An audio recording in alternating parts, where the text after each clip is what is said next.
Hi, President Washam, Vice President Marshall, and everyone that's able to visit the lab today. It is a pleasure to host your visit to the lab. First, I wanted to apologize for not being present in person today.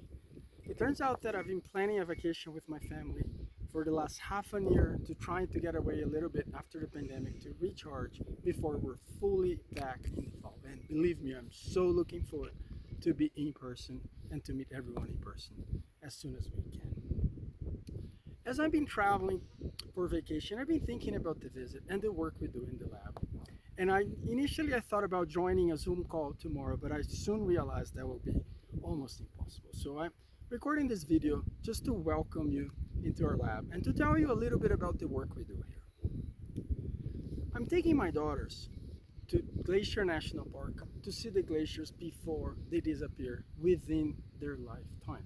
The USGS predicts that the glaciers will be gone by the end of this century, regardless what we do with our climate action and the climate scenarios that we use for prediction.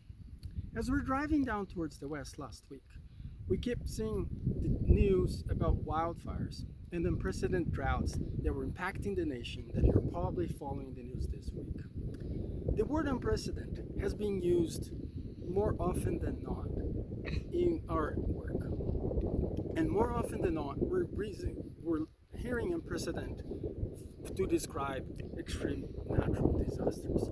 Just last year, we ran out of names for the named hurricane season that just passed. And I believe that probably will be the case again this year. In our lab, we work with natural hazards and we try to offer a view into the future in which we can think about alternatives and resilient solutions to flood hazards impacting society today and for years to come.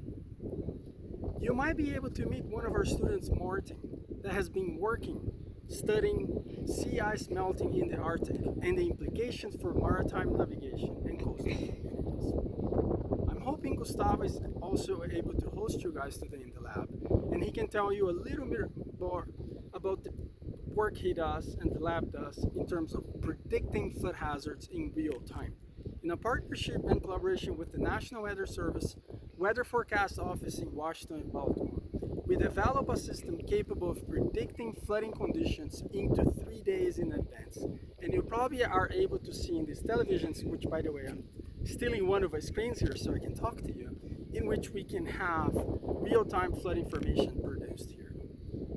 We also work towards increasing coastal resilience, and work funded by the National Oceanic and Atmospheric Administration, in cooperation with the State of Maryland and Nature Conservancy, we're studying how sea level rise will impact the state of Maryland coastal areas.